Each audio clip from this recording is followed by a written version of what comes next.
Ah, on est mardi, j'arrive dans les Alpes. Petit rapport de ce qui a été fait, de ce que Vincent a fait depuis la dernière fois. Il n'y avait pas eu grand chose parce qu'il y a eu le week-end de Pâques au milieu. Mais là, vous voyez de la peinture sur les murs. Pardon, petit bug du logiciel, je voulais dire sur les portes. Je vais vous montrer ça dans un instant. Et là, aujourd'hui, on va se concentrer sur un petit peu de plomberie. On va poser sur le meuble salle de bain la vasque. Tiens, ben voilà la vasque dont je vous avais parlé. Elle est jolie, hein, Vincent? Qu'est-ce que vous pensez? T'as vu? Voilà, donc ça c'est la vasque Leroy Merlin, ça c'est un mitigeur acheté sur leroymerlin.fr. Je vous montrerai tout ça et je vous mettrai le prix dans le tableau bien sûr, noir mat. Ici on va s'occuper un peu du chauffe-eau là, on va tirer ça au clair parce que pour l'instant on a vraiment le PER qui sort en attente, vite fait mal fait d'ailleurs, plutôt mal fait parce qu'on n'a pas sorti forcément au très bon endroit mais c'est pas grave. Et on va faire le petit réseau qui va alimenter le chauffe-eau d'une part et le lave-linge d'autre part. Voilà, on va peut-être faire ça aujourd'hui. Et les portes. Alors, on va vous montrer la peinture des portes. Ou alors, maintenant que Vincent est youtubeur, je vais lui donner mon téléphone. C'est lui qui va vous expliquer parce qu'il a sa petite astuce pour la peinture des portes. Et il va vous en parler, ça se passe au niveau des joints. Bon, alors l'astuce elle est toute simple. C'est que quand en fait là, la porte était déjà vernie, le cadre. Du coup, j'ai dû le poncer. Et en fait, tout là, il y a un joint qui est là. Et en fait, le but c'est d'enlever le joint pour peindre. Comme ça, on est sûr de rien louper autour. Et voilà, après on passe une couche, deux couches, et peut-être même une troisième si on voit des défauts encore. Et puis voilà. J'ai rien d'autre à dire. C'est bon? Ouais. Bon, je suis sorti, la pince à sertir, les raccords PER, un petit peu de PVC. Là, j'ai un petit bout de multicouche. Bout de multicouche en 16 et il faut que j'aille acheter une longueur en 20 parce que vous vous souvenez ce que je vous ai conseillé la dernière fois, quand on fait ces installations en PER, c'est bien, c'est pratique, c'est pas cher, c'est ultra fonctionnel, pour moi c'est hyper résistant, c'est top, enfin, c'est un super mix selon moi. Mais quand on passe en apparent, quand les canalisations sortent des doublages et passent en apparent, on ne laisse pas le PER, on bascule en multicouche pour faire un travail un peu plus de qualité. Alors après, on pourrait aussi mettre du cuivre. Hein. PER, multicouche cuivre, c'est un vieux débat, ça. Bon, on ne va pas trancher ici, d'accord? Mais je trouve personnellement que le cuivre, c'est devenu trop cher. C'est super cher à l'achat. Les raccords à sertir pour le cuivre sont super chers aussi. Alors évidemment, si vous avez du cuivre un peu en stock ou si vous faites tout à la soudure, au chalumeau, eh bien, ça ne va pas s'envoler en prix non plus. Il ne faut pas exagérer, d'accord? Maintenant, moi, personnellement, je ne suis pas un ayatollah du cuivre. Je trouve que le multicouche fait bien le taf. Je privilégie toujours la rapidité d'exécution à la quantité des fournitures. Et pour moi, le multicouche, à ce titre-là, c'est le meilleur compromis, on va dire. Voilà. Pour moi, le combo gagnant, c'est PER multicouche, mais je sais que je vais faire grincer des dents, certains, en disant ça. Mais ça n'est que mon avis. Et évidemment, je comprends bien qu'il y a des plombiers qui travaillent tout en cuivre et qui trouvent ça beaucoup plus quali. Et je suis assez d'accord avec eux. C'est ultra quali, c'est génial. Voilà. Maintenant, le problème, c'est toujours le temps passé. Est-ce qu'on peut investir en temps sur les projets? C'est une autre histoire. Voilà. Et quand je suis chez des clients, bah, évidemment, on peut proposer ça en cuivre, ça nous arrive. C'est rarement accepté. Souvent, ce qui est privilégié, c'est le tarif. Mais bon, ça arrive. Après, il faut être logique. Si vous intervenez dans une habitation qui est 100% en cuivre et que vous avez un petit piquage à faire et alimenter un nouveau point, eh bien, restons en cuivre. On reste logique dans la globalité. Mais sur mes chantiers courants, on va dire, combo gagnant, PER multicouche. Dites-moi dans les commentaires si vous pensez autre chose. C'est bon? Voilà, là on a fait une petite simulation de où est-ce que ça nous paraissait judicieux. On le repère vite fait. Là et là. Voilà. Donc ici, Vincent, tu vas me faire. Ici c'est un trou diamètre 32 normalement, tu vérifies. Avec ça. Il ne faut pas que ce soit beaucoup plus large que le filetage, d'accord? Parce qu'ici, il y a un joint torique qui est supposé faire l'étanchéité. Donc, il faut vraiment être ajusté. Comme j'ai pas de scie cloche de 32, tu vas faire un trou avec une scie cloche de 20 et ensuite, à la scie sauteuse, tu vas doucement l'élargir. Très précisément, tu vas vraiment mollo, ok? Et là, diamètre 60, c'est l'idéal pour diamètre 60, toutes les bombes passent et on est à l'intérieur de ça. Ok. Donc là, je te le marque là. En vrai, si tu fais 58, je crois que ça suffit. Non, attends, je t'ai dit 60. Non, c'est pas 60. Parce qu'un trou de scie cloche électrique, c'est un peu juste. Donc Donc tu vas faire un trou de diamètre 70. 70-32.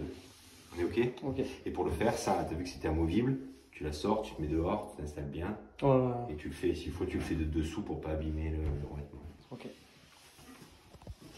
Ah, de retour chez Richardson, on vient me prendre la liste des petits accessoires qui me manquent. Je vous montre ça. Ouais.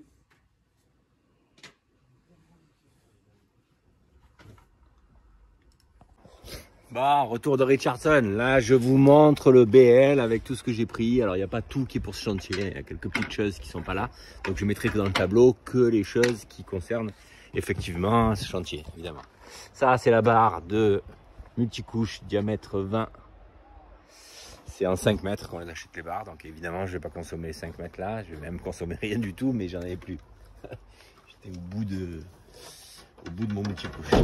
Donc voilà, ça me prend un peu de stock pour des petits dépannages, des petites bricoles ou même des installations. Allez, on approvisionne, on s'installe et je vous montre ça rapidement parce que la plomberie, on l'a déjà vu. L'utilisation de la passe à sertir, tout ça, vous l'avez déjà vu, il n'y a pas besoin que je m'étende là-dessus. D'accord. Et je vous montrerai vite fait ça en accéléré. Avant de vous montrer la plomberie, je vais vous montrer quelque chose de pas glamour. Le pauvre Vincent. Vous vous souvenez de mes menuiseries, c'était de la récup, hein? On se souvient qu'il y avait les petits films bleus de protection qui avaient été laissés dessus des années, parfois stockés au soleil. Ben, c'est un enfer sur terre. Et je pense que Vincent ne va pas me contredire. Là, les stigmates du papier bleu, hein, qu'on voit là. Et en fait, c'est l'enfer. Alors, comment tu fais, Vincent? Tu as développé une technique, du coup? J'ai suivi les commentaires des. J'avais posé la question dans les commentaires. Ouais, c'est vrai. On a posé la question dans les commentaires et vous êtes nombreux à nous avoir dit décapeur thermique. Donc, on s'exécute. Tu réchauffes et après tu gratouilles, c'est ça? Ouais. Ça vient un petit bout par petit bout. Ouais. Ah, c'est pas mal. Ça va, ça n'arrive pas à la menuiserie? Non, si tu fais juste glisser, ça va. D'accord. Et comment c'est passionnant comme boulot, ça? C'est nickel. C'est bon pour se reposer l'esprit. Bon, on attaque cette plomberie. Bon, ça va se passer ici, là. Je vais virer le chauffe-eau, je vais mettre un peu de lumière et puis je vais vous montrer tout ce que j'ai acheté. C'est parti pour la plomberie.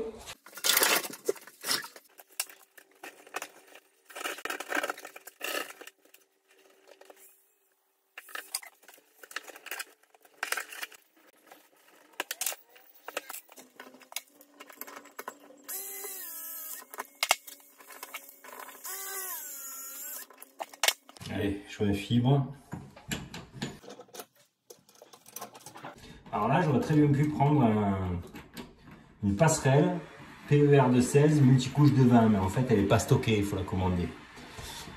Les passerelles qui sont souvent stockées chez les fournisseurs de matériaux, c'est des passerelles égales, c'est-à-dire PER de 20, multicouche de 20, mais PER de 16, multicouche de 20, ça existe peu.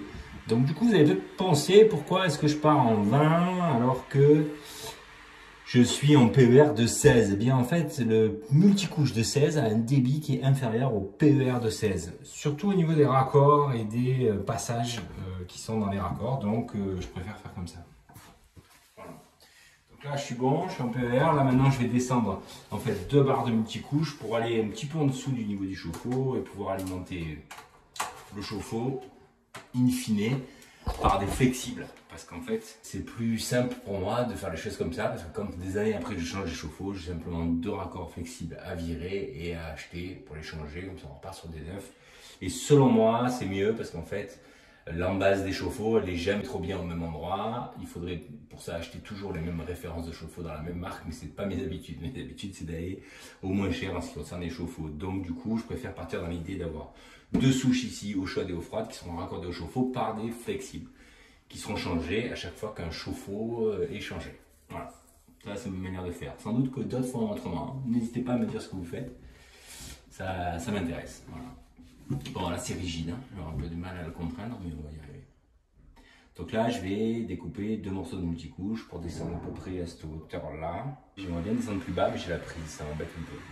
Bon, alors j'ai élargi le trou, parce que là le trou on l'avait fait comme un sauvage, hein, donc un peu plus, un peu moins à la limite.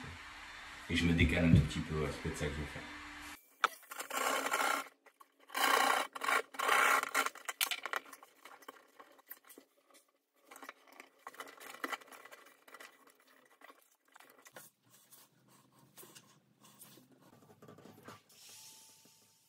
vous mets dans la série, je vous expliquerai après ce que j'ai fait.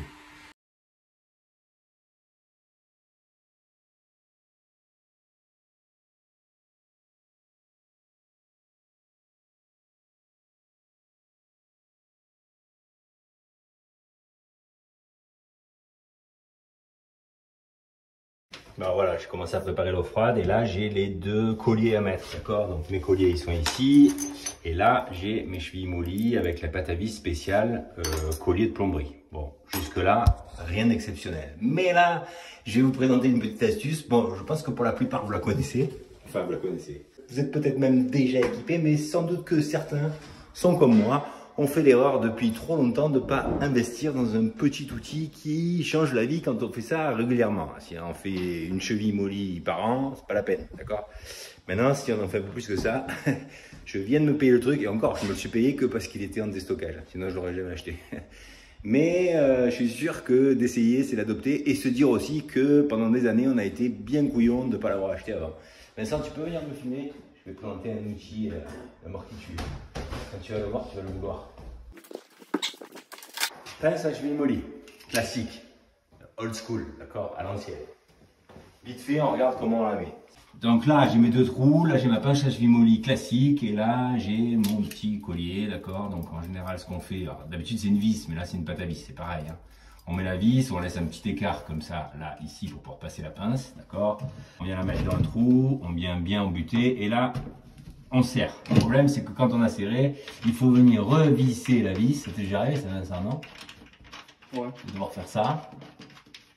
Ouais, retire. Ensuite, revenir là et retirer un deuxième coup pour arriver au bout. Ouais.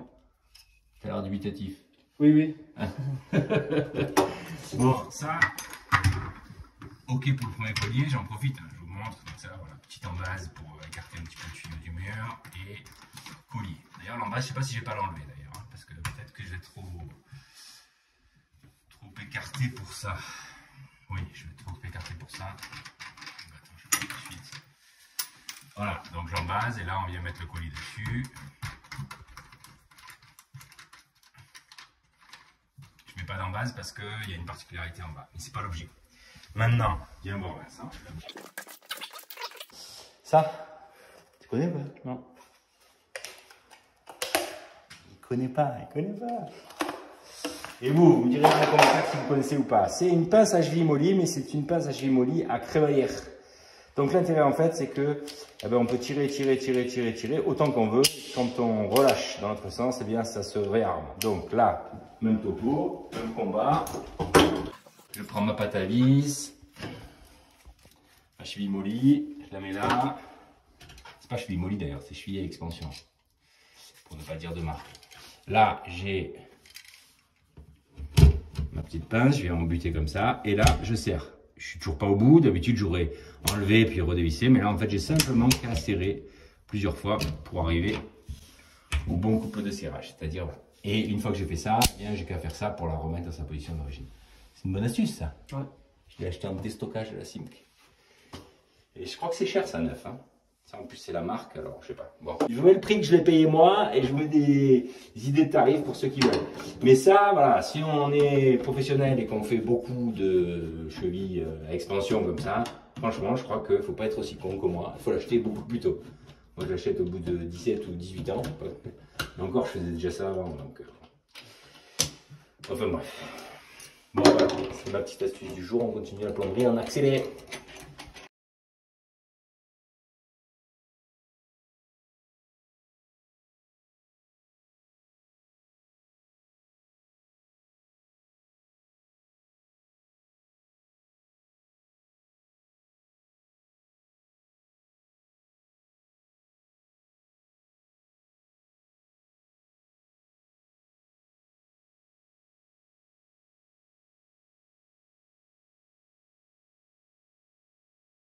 Et je te montre où ça en est. Là, je vais aller manger un sandwich. En attendant, donc il y a deux choses qui sont en attente de séchage. Il y a ça, d'accord, mon robinet de machine à laver le linge, je t'en parle juste après. Je l'ai collé au filet fixe. Hein. Vous vous souvenez de ça? Je vous l'avais déjà présenté dans l'épisode plomberie. Donc ça sèche pour dans la bonne position le temps du déjeuner et puis ensuite je l'installerai. Je vous ferai le petit récit de tout ça. Et là, l'autre chose à noter, c'est qu'ici, j'ai mis de la mousse polyuréthane pour boucher l'énorme trou. On avait déjà fait un gros trou, puis je l'ai un peu agrandi là. Bon, je bouche ça avec de la mousse polyuréthane comme ça, en quantité un peu importante derrière. Ensuite, une fois que c'est sec, vous verrez, je gratte simplement une épaisseur de 3 cm environ de mousse polyuréthane et je reprends ça au plâtre.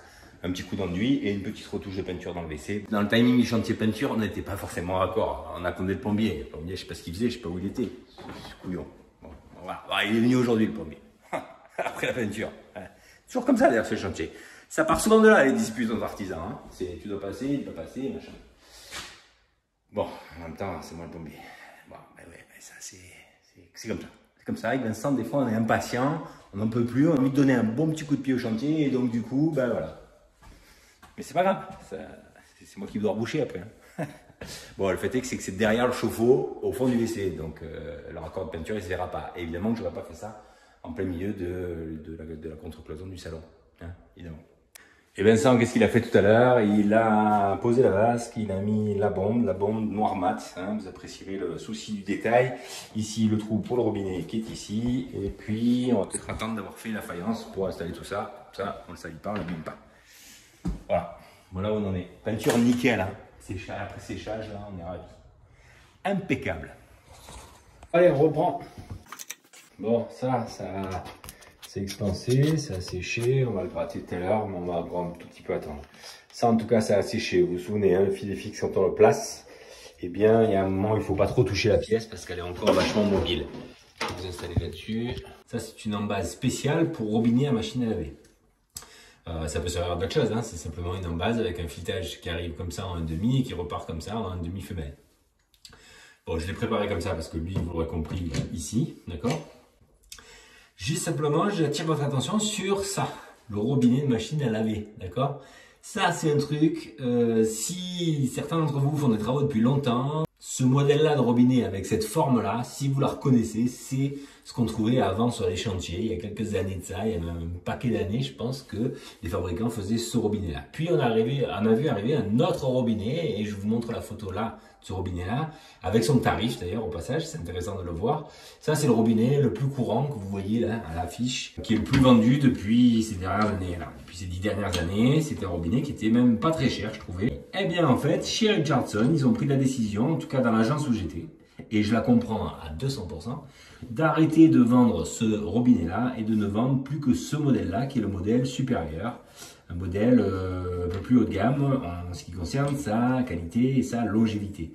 Et ça, c'est un truc que je me suis souvent fait la réflexion, j'ai souvent changé des robinets de machine à laver, tel que le modèle que je vous ai affiché sur l'écran tout à l'heure, en me disant c'est vraiment de la qualité de bip bip, parce que qu'au bout de des fois 10 ans, ils sont morts en fait ces robinets. C'est-à-dire qu'en fait, vous essayez de tourner la molette pour le fermer, par exemple, parce que c'est le plus souvent c'est ça, on doit changer la machine, donc on va le fermer, et en fait il est complètement bloqué jusqu'au moment où la personne en général casse le petit robinet, enfin le plastique du robinet chromé pour pouvoir essayer de le fermer, et donc du coup il faut couper le général et venir le changer. Et en fait, voilà, ils ont pris la décision de ne stocker maintenant plus que celui-là. Vous voyez le prix là, ça je trouve que c'est très très bien, parce que ça veut dire on privilégie les choses qui sont durables. Oula, ça va être chaud à mettre ça. Heureusement que le multicouche c'est un peu souple. Hein. Mais en fait, j'ai beau me mettre à ras là, en fait, bon, on n'est pas tout à fait bon. Devoir un peu tricher quoi. Voilà, bon bref, ça donc cette embase, on la met sur une cheville molly, et puis là ici, je vais y mettre 2 joints en 1,5 pour gagner un peu de souplesse. Et lui, il va sûrement falloir qu'il arrive à s'enfoncer un petit peu pour pouvoir être mis correctement. Parce que même à ras ici, là, je suis un petit peu trop espacé. Bon, c'est pas très grave. Ouais, je vais y arriver.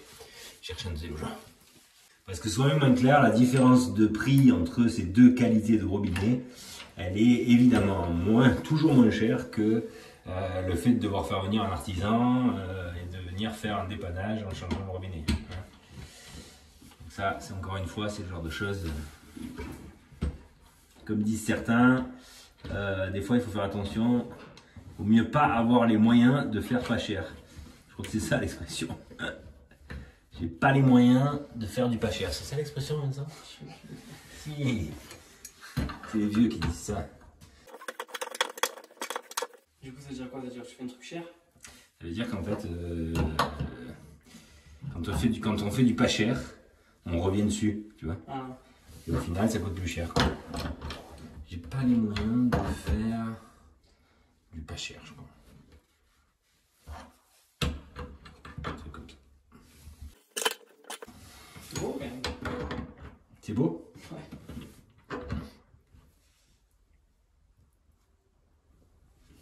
Voilà.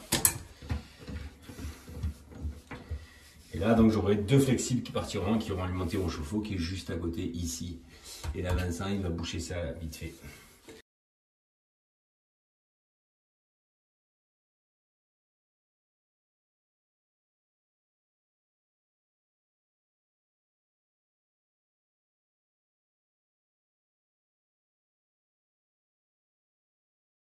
Hey, les cantons, tuto numéro 2. Alors aujourd'hui, on va faire la faïence. On va aller en 5 étapes. Étape numéro 1. On va préparer de la musique. Parce que moi, le carrelage, ça me rend complètement barjot. Ça me rend dingue. J'ai horreur de ça, mais bon, j'ai pas le choix. Paul n'est pas là. Il doit se faire dorer la pilule, encore une fois. Étape numéro 2. On va faire le calpinage. Étape numéro 3. Bon, on va coller. Étape numéro 4. On va jointer. Étape numéro 5. On va nettoyer, on n'a pas le choix. Pour le calpinage, alors ça c'est les carottes qu'on va mettre. On a pris celui-là parce qu'ils sont plutôt jolis. Alors le but c'est de mettre les carreaux simples ici, la bande ici et les autres carreaux simples au-dessus. Ma hauteur elle va s'arrêter à peu près par là. Là le cadre qu'on voit tout autour ça va être le miroir. Et en fait, moi le but c'est que ma bande, je veux qu'elle soit centrée par rapport au mitigeur. Alors du coup, après avoir fait plusieurs calculs de bien tomber de partout par rapport au miroir, au meuble et pas se retrouver par exemple avec une bande de carrelage de 1 cm, en fait au final j'ai pas eu le choix d'avoir une bande en bas tout le long qui va avoir tout ici de 10 cm. Après pour être sûr de votre hauteur et de ne pas se tromper sur 2-3 cm. Le mieux c'est de les poser par terre avec les croisillons. Bon, nous on a choisi des croisillons de 2 mm, mais c'est à vous de voir. Vous pouvez être moins, vous pouvez mettre plus. Moins je vous déconseille. Le but c'est de mesurer de haut en bas une fois qu'ils sont bien alignés, de les reporter sur le mur pour voir exactement où on va atterrir au niveau du plafond. Vu qu'on ne se colle pas au plafond parce que ça risque de faire un peu trop oppressant, on va s'arrêter par là. Logiquement on s'arrête par là. Mais bon, je vais remesurer pour être sûr. Et une fois qu'on a fait ça, ben, c'est parti. On va tout découper, coller. Alors voilà, pourquoi il faut faire ça? Parce que par exemple, sur le papier, il y a marqué qu'il faisait 25 cm. Et en fait, ils font 24,9. Alors c'est que 1 mm, mais en fait sur 8 carreaux, plus 9 avec le petit qui va arriver là, la bande de 10, on perd 9 mm. Et au final, c'est 9 mm. Là que ça va, c'est un petit mur, mais si c'est un grand mur, ça va très vite monter et on peut vite se faire dépasser. Bon, pour calculer notre surface, bon c'est facile, hauteur fois largeur. Faut pas prendre pile poil le mètre carré qu'on a calculé, faut prendre un peu plus parce qu'on va faire des coupes, il va rester des chutes qu'on pourra pas mettre. Donc si vous prenez pile poil pareil, il va vous manquer des carreaux. Nous on l'a commandé à GGMat, ils nous ont pris 8% en plus. Je vais demander à mon frère, parce que mon frère il est carreleur professionnel. Et je vais lui demander combien lui il prend en pourcentage en plus sur les surfaces qu'il fait. Ouais. Ouais, ça va? Et toi? Ça va. T'as enregistré, c'est pour faire une vidéo sur YouTube. What? Je voulais savoir, quand tu commandes ton carrelage, tu prends combien de pourcents? Tu sais, quand t'as fait ton maîtrise et tout, tu prends combien de pourcents en plus? 10%. Ouais. Et parce que c'est quoi comme format? 25 par 75. C'est pour la faïence. 25 par... Hein? C'est pour la faïence. C'est du 25-75? Ouais. Ouais, ben soit tu comptes 10% ou soit tu calcules par rapport à tes coupes, tu vois. Et bon, là, 25-75, de toute façon, c'est quoi? C'est une imitation parquet, c'est quoi? Non, c'est des carreaux normales, mais elles font 25. Ouais, ok. C'est 10%, mais après, selon ton calpinage, tu sais, ça se calcule un peu, tu vois. Ok, ça va. Donc si ta salle de bain elle est pas grande, Non, il le mieux. y a 10 mètres carrés. Ouais, ben tu vois, toute ta faïence, le mieux c'est de calculer à peu près comment tu vas les poser et voir si tu as beaucoup de pertes ou pas. Tu vois, si tu vois que tu en as beaucoup, tu calcules, tu prends un peu plus que 10%. Mais normalement c'est 10%. Ok, ça va. Voilà. Ça va. Et une autre question aussi, quand tu fais un double encollage, c'est quoi? C'est quand tu le fais le carrelage au sol et que le sol il est pas droit. Enfin, il y a des défauts. Non, c'est par rapport au format du carreau. Quand c'est des grands carreaux, normalement c'est à partir du 60-60 que tu fais du double encollage. Ok. Et c'est juste pour la dispersion de la colle sous le carreau en fait. D'accord, ok, ça va. Mais voilà. Ça va, ça va. Je mettrai ta page Insta sur la vidéo. Ça va. Bon, je t'embête pas plus. Ouais, ça va. Ça va. Tu me dis un petit abonnez-vous? Abonnez-vous. Bon, allez, merci. Allez, ciao. J'ai oublié une étape cruciale dans tout ça. Et en fait, j'ai oublié qu'on va passer une couche de primaire d'accrochage de partout. J'ai failli oublier ça, j'ai failli me faire engueuler.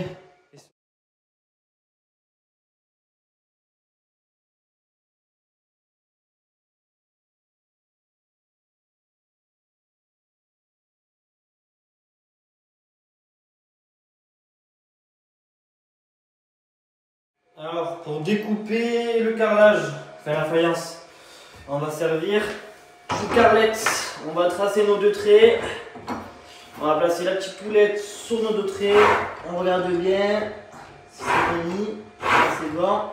J'appuie un peu, pas trop non plus. Je passe un coup droit. Voilà. Je descends et je descends ma cale. Si j'y arrive, oui j'y arrive.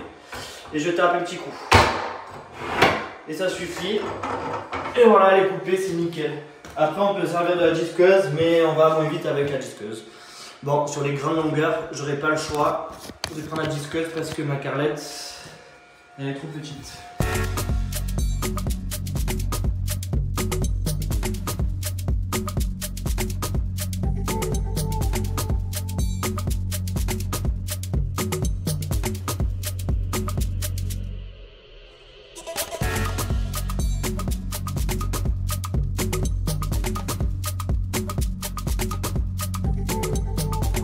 Voilà, on a mis notre colle. On part de là. Bon, c'est très compliqué avec une main. Moi, ce que je fais, c'est que je l'étale d'abord un peu comme ça. Je l'écrase au mur. Et après, je reviens. Je penche un tout petit peu. Et j'appuie. Et voilà. Bon, après, il faut bien faire les angles de partout. Bon, là, une main, je galère. Si seulement il y aurait quelqu'un avec moi pour me filmer. On se demande où il est Paul. Ça serait plus facile pour vous expliquer. Bon voilà, et après on pose le carrelage, on le colle. À savoir c'est que juste je mets un coup de colle comme ça je suis sûr que ça colle bien. Et j'aurai pas de problème par la suite.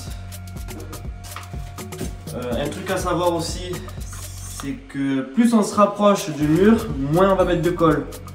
Et plus on s'écarte, plus on va mettre plus de colle. Il y a beaucoup de plus dans tout ça.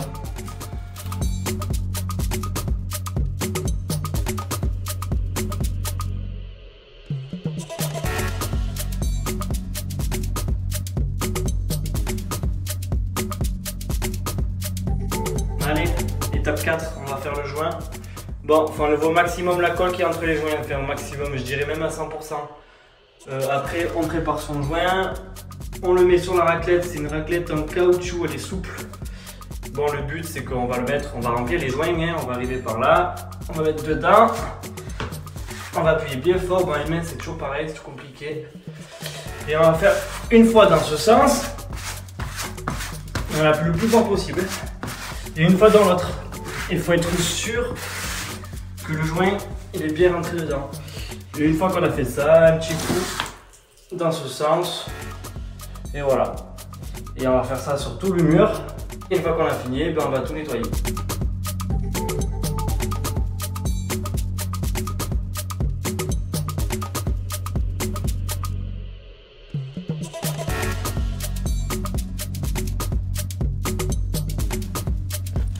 Bon, étape 5, dernière étape, le nettoyage des joints. Bon, là notre joint, on va prendre une éponge. Bon, les carreleurs ils ont une éponge taloche avec un seau. On a ça, on va se démerder avec ça. Ça fait largement l'affaire pour notre surface. Bon, ben moi juste je passe comme ça, 2-3 fois, je retourne l'éponge. Et après, un autre coup comme ça, pour être régulier. Le but c'est de rester régulier, de pas trop le creuser, parce que si on le creuse, on est bon pour tout refaire. Et on va répéter ça plusieurs fois, et vous allez voir ça en accéléré. C'est parti.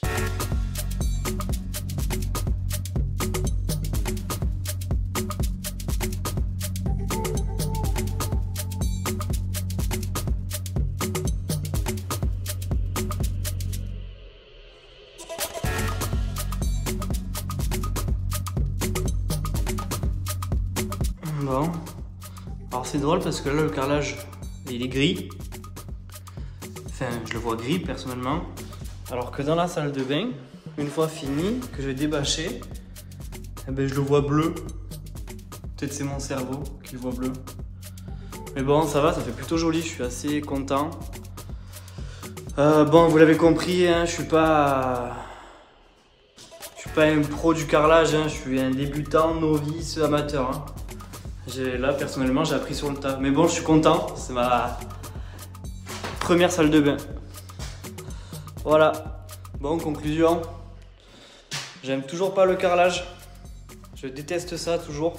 Je sais pas comment vous faites les carreleurs. Ou mon frère, je sais pas comment tu fais. Merci de m'avoir écouté jusqu'au bout. Merci pour vos commentaires. À chaque fois, j'ai beaucoup de personnes qui parlent de moi. Et je vous dis merci. Merci aux gens aussi qui m'ont rejoint sur TikTok. Parce que j'ai une page TikTok. Et en fait, si vous voulez savoir aussi, ce qu'on n'a pas dit la dernière fois, c'est que sur TikTok, en fait, il y a toutes les vidéos en accéléré du chantier. Donc si ça vous intéresse, allez faire un tour. On se quitte sur ça. Et place aux reprises de vidéos. Ciao, abonnez-vous. De la musique. Parce que moi, personnellement, ça me casse les oreilles. N'importe quoi.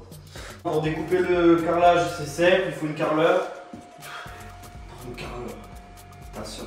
3, du coup, on va. Pourquoi je filme en horizontal? Ça fait 2 heures que je filme pour rien. C'est vertical, pas horizontal.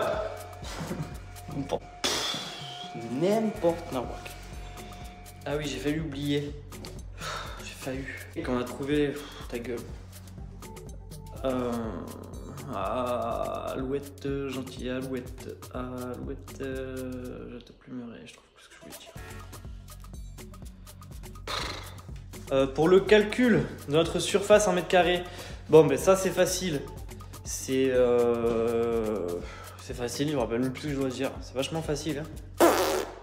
Ah oui, pour le calcul en mètres carrés, bon ça c'est facile, hauteur fois largeur, hauteur fois largeur. Ah oui, pour le calcul de notre surface en mètres carrés, j'ai failli bégayer. Ah, pour le calcul de notre surface. Putain, allez 20 fois je la refais cette vidéo. Ah, pour le calcul en mètres carrés, bon ça c'est facile, il faut hauteur. C'est bien, c'était pas compliqué. Il va nous avoir des chutes. Il va nous avoir des chutes. On va faire des coupes, Oh là là. Combien il prend? Ah, je vais galérer. Pour l'étape 4. Ah, je suis à l'envers.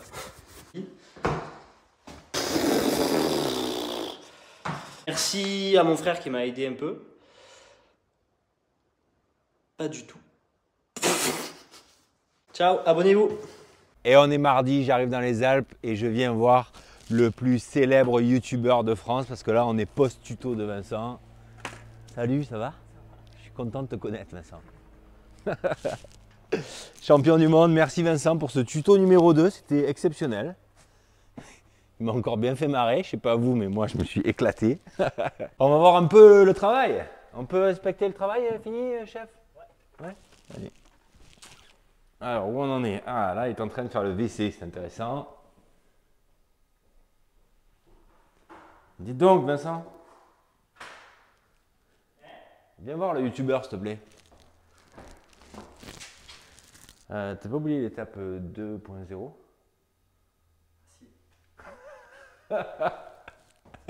Il m'a dit, ah si, je l'ai pas filmé, je suis con. Bah, en même temps, t'as dit que t'étais pas carreleur professionnel. Hein? Bon. Mais en vrai, c'est pas très grave, parce qu'on utilise de la colle qui est de la Weber Colle Plus. Je me demande même si celle-là, elle n'est pas autorisée sans primaire d'accrochage. Tu devrais lire le paquet pour pouvoir dire à tout le monde qu'en fait, tu as fait exprès parce que c'est une colle sans primaire. Bon, la réalité, c'est que ça n'a aucune forme d'importance. Enfin, évidemment, c'est mieux de mettre du primaire d'accrochage derrière son carrelage. Ça, je ne vous invite pas du tout à ne pas le faire. Bon. Maintenant, là, on carrelle l'arrière du WC. Alors, effectivement, il y aura un petit appui de la cuvette du WC sur le carrelage, hein, puisque ça, c'est toute cette face-là et la face du dessus qui va être carrelée. Mais en réalité, je ne suis pas très inquiet dans ce cadre-là. Il n'y a pas d'eau, puis le WC va bloquer complètement les choses. Je ne pense pas qu'il y ait un gros risque de décollement. Mais enfin, bon, c'est toujours mieux, évidemment, de faire un primaire d'accrochage. En plus de ça, je veux dire, c'est pas comme si tu ne l'avais pas fait dans la pièce juste à côté il y a 2 jours, quoi. Ouais, oui. Bon, Vincent n'est pas carreleur professionnel, il a déjà fait un peu du carrelage avec moi, mais je trouve qu'il se défend très bien. La finition, je l'ai regardé en arrivant tout à l'heure, c'est top. La couleur, effectivement, c'est plus bleu que sur le catalogue de Gédimat. Hein. Mais bon, c'est pas très grave. Bon, je pense que ça passe très bien, il n'y a pas de problème avec ça.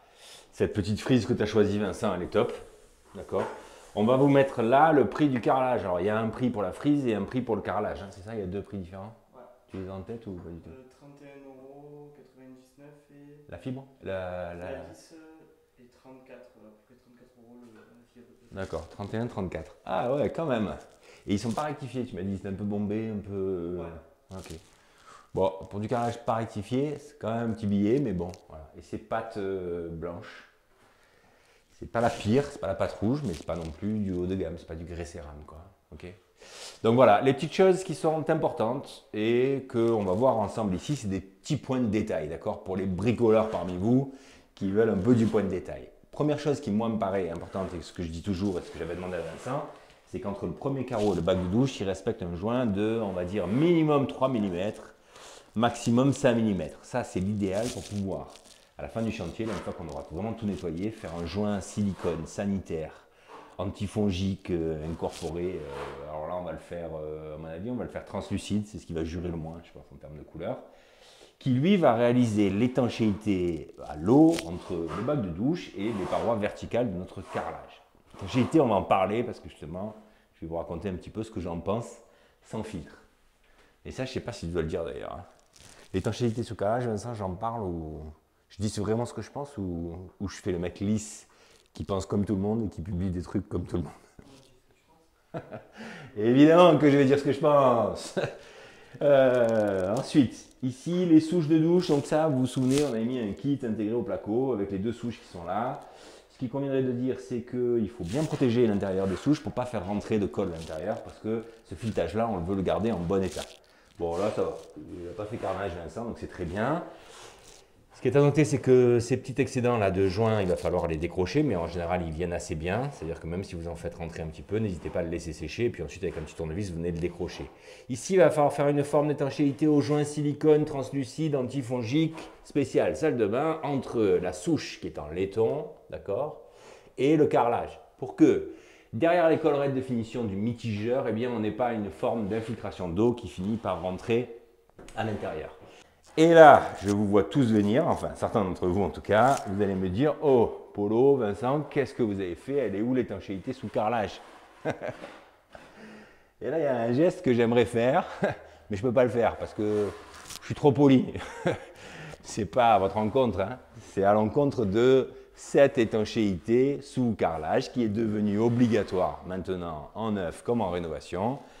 Et donc du coup, et qui suscite d'ailleurs beaucoup de véhémence parfois. Si par exemple on voit sur un chantier quelqu'un qui ne met pas d'étanchéité sous carrelage, très vite les gens lui disent oh, tu as fait un mauvais boulot, tu as fait un boulot pourri, tu n'as pas mis d'étanchéité sous carrelage. Bon.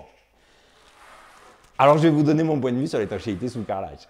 Bon, ça n'est que mon point de vue, d'accord, lié à ce que je pense, c'est-à-dire on s'en fout un peu aussi, il faut dire ce qui est, ma petite expérience. Bon, voilà. L'étanchéité sous carrelage, c'est devenu obligatoire dans le bâtiment. D'accord? Ce qui veut dire quoi? Ce qui veut dire que toutes les douches que l'on faisait avant faïencées, qui n'avaient pas d'étanchéité sous carrelage, eh bien elles fuyaient. Est-ce que ça veut dire ça, selon vous?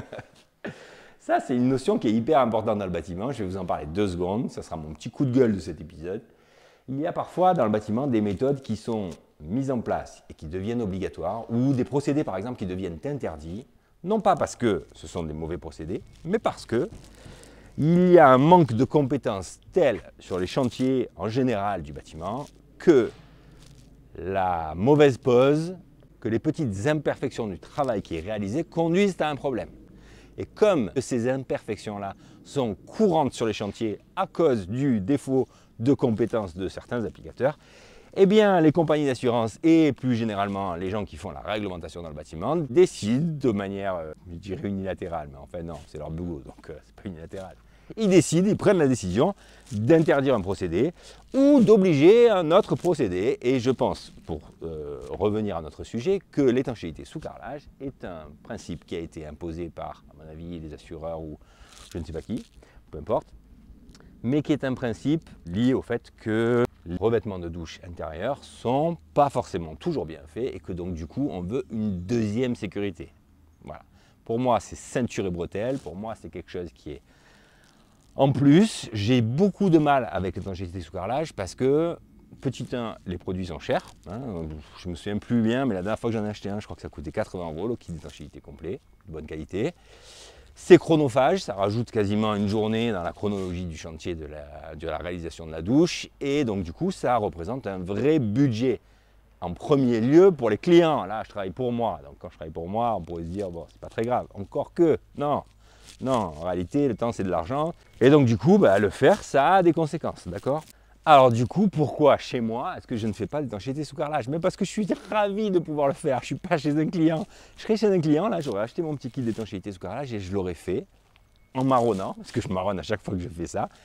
Et parce que la règle, c'est ça. Et qu'en fait, je ne veux pas être embêté par rapport à un non-respect de la méthode d'application. Bien que du carrelage, je vous le dis tout de suite, ce n'est pas vraiment mon domaine d'activité. J'en fais de temps en temps quand je prends un chantier dans sa globalité. Mais globalement, s'il y a un vrai chantier de carrelage, c'est pas quelque chose que je laisse à des carreleurs. Voilà. Clairement, hein. Nous, on n'est pas du tout des spécialistes en la matière. D'accord? Ça ne m'empêche pas d'avoir mon avis sur la question. Ok? Alors, du coup, pourquoi est-ce que je pense ça sur l'étanchéité sous carrelage? Je vous l'explique vite fait. Voilà ce que je pense. Je pense qu'une faïence, si elle est correctement faite, correctement collée, correctement jointée, eh bien, elle est 100% étanche. Se dire qu'on veut derrière la faïence mettre une couche d'étanchéité supplémentaire, je ne comprends même pas bien le principe. En réalité, ça veut dire quoi? Ça veut dire qu'on présume qu'il y a de l'eau qui va passer derrière le carreau et qui donc va ruisseler, transpirer, on va dire, sur le mur, mais sur de l'étanchéité, donc ça ne va pas attaquer le placo. Ok. Et puis cette eau, elle va où du coup? Expliquez-moi, parce qu'en fait, si je suis bien, imaginons que j'ai des fuites là au niveau de mes joints, l'eau passe derrière, eh bien l'eau va ruisseler contre l'étanchéité sous carrelage, et puis va arriver en bas, mais arriver en bas sur le bac de douche, on est bien d'accord qu'on a un joint à silicone entre le bac de douche et le carreau. Hein? Donc cette eau, elle va aller où en fait? Elle va rester derrière, elle ne va pas revenir dans le bac de douche, ça on peut le présumer. Elle va sans doute continuer de descendre, et puis elle va faire quoi? Elle va arriver où? Sur le sol. Et donc quoi? C'est mieux d'avoir de l'eau sur le sol que derrière le carrelage. Enfin, pour moi, c'est une sécurité de plus qui n'est même pas quelque chose d'idéal. Je veux dire, si l'étanchéité sous carrelage, elle revenait sur le bac de douche, éventuellement, je veux bien, mais qui aujourd'hui fait de l'étanchéité sous carrelage avec une lèvre qui revient sur le bac de douche? En bac de douche encastré dans le sol et carrelé, oui, là, ça peut avoir du sens. Mais dans ce cas de figure-là, quand on pose un bac de douche et qu'ensuite on vient faire un revêtement mural, je ne vois pas bien comment la chose peut présenter un réel intérêt. Voilà. Bon, là, je suis en train de faire le montage de cette vidéo et en fait, j'ai des petits morceaux de la vidéo qui ont été coupés. C'est pour ça que des fois, vous allez observer qu'il n'y a pas forcément, enfin, ça n'a ni queue ni tête. Mais bon, voilà, c'est parce que mon téléphone a fait des siennes. Il a été en grève pendant quelques jours, là, à cause de la réforme des retraites. Et donc, du coup, il m'a fait des petits bugs. Mais c'est pas grave. Ce que je voulais vous dire, c'est que de la même manière que pour l'étanchéité sous carrelage qui est devenue obligatoire, il y a une chose qui est devenue interdite, qui m'a beaucoup contrarié, et ça fait déjà plusieurs années, hein, même de nombreuses années pour être clair, c'est le carrelage sur chape en extérieur. Ce carrelage sur chape en extérieur, c'était une méthode de pose du carrelage à l'extérieur qui présentait vraiment des avantages, notamment en ce qui concerne le tarif, puisque ça permettait, avec une chape de sable, de pouvoir faire des pentes plus facilement d'ailleurs que quand on fait des dalles de béton. pour être honnête, quand on le tire. Et du coup, de coller en frais sur frais des carreaux sur les chapes de couscous. Parfois, on appelle ça comme ça. Chez nous, on appelle ça comme ça. Parfois, ça s'appelle autrement. En tout cas, c'est des chapes de sable qu'on vient recimenter avec en saupoudrant du ciment dessus. On arrose à nouveau un petit peu et on colle directement le carrelage dessus. Ça présentait l'avantage d'être très rapide, de permettre de faire et une chape et le collage du carreau en même temps. Et voilà. Le problème, c'est qu'ils nous ont interdit. En réalité, c'est pas la méthode qui était pas bonne. C'est qu'on trouve de moins en moins la compétence du carreleur qui est capable de carreler sur chape en extérieur en faisant un collage exemplaire. Et donc du coup, souvent ça donne lieu à des désordres de sol qui bouge, du gel qui décolle des carreaux, et donc du coup ça crée des litiges, ça crée des remboursements parce qu'il y a des dommages, et puis il y a des assureurs qui prennent le relais, et donc du coup tout ça mis bout à bout fait qu'on a fini par interdire ça. Mais la réalité c'est que c'est pas une mauvaise méthode. Le nombre de vieilles maisons que j'ai démontées, de vieilles terrasses que j'ai démontées qui étaient du carrelage sur chape à l'extérieur avec pas un seul carreau qui sonnait creux, eh bien écoutez-moi, c'est quand même qu'il y a un problème. Je veux dire, voilà. Maintenant, j'ai absolument conscience qu'aujourd'hui, vous prenez un carreleur lambda qui fait 95% de carrelage collé à la colle, vous lui dites, fais-moi 40 mètres carrés de carrelage sur chape, eh bien, il faut vraiment qu'il ait du savoir-faire pour pouvoir le faire dans de parfaites conditions et que le travail soit parfait à la fin. Mais si le travail est parfait à la fin, je vous garantis que 20 ans après, la terrasse, elle est toujours là. Pareil que s'il avait fait une dalle béton, un ragréage, un primaire d'accrochage, une colle C2, des joints, etc. Bon. Vous m'avez compris, voilà, ça fait partie de ces petites choses que je n'aime pas trop dans le bâtiment. Voilà. Par ailleurs, mon activité, ça fait 20 ans que je fais cette activité-là, j'essaie le plus possible en marge de mon activité d'acheter des logements, de les retaper et de les louer. Donc j'ai ma petite expérience et mon petit recul sur certaines choses, je vous en fais part souvent dans mes vidéos. Et ce que je dois te dire, c'est quand même que 20 ans après, les seuls problèmes d'infiltration sous carrelage que j'ai pu avoir, c'est clairement, uniquement et seulement des problèmes de joints de douche, joints entre le bac de douche et la faïence qui ne sont pas refaits suffisamment souvent. Ce joint-là, il doit être refait régulièrement. Les appartements donnés en location, c'est toujours un vrai sujet parce qu'en fait, les locataires ont en théorie la charge de tenir cet entretien à jour, mais le font rarement et c'est ce qui conduit souvent à avoir des dégâts des eaux en périphérie des murs en bas, voire même parfois au dos des cloisons des salles de bain parce qu'en fait, l'eau finit par rentrer dans ce joint, effectivement bouffe le placo sur des années. C'est ma faute, hein, parce que selon moi, c'est plutôt au propriétaire de le faire qu'au locataire pour que ce soit bien fait. Et donc, du coup, ça a généré des petites auréoles derrière ou des petits, sur les côtés des parois de douche, des petits problèmes. Enfin, le côté des parois de douche, c'est souvent un autre problème d'ailleurs, bien que ça peut être aussi ça. Hein. Mais il y a un gros piège à éviter sur les joints de douche, d'accord? D'ailleurs, tiens, je ne sais pas si vous avez vu mon tuto là-dessus sur les joints de douche. Quand on pose une paroi de douche dans une douche, d'accord? Imaginez un bac carré, on pose une paroi de douche.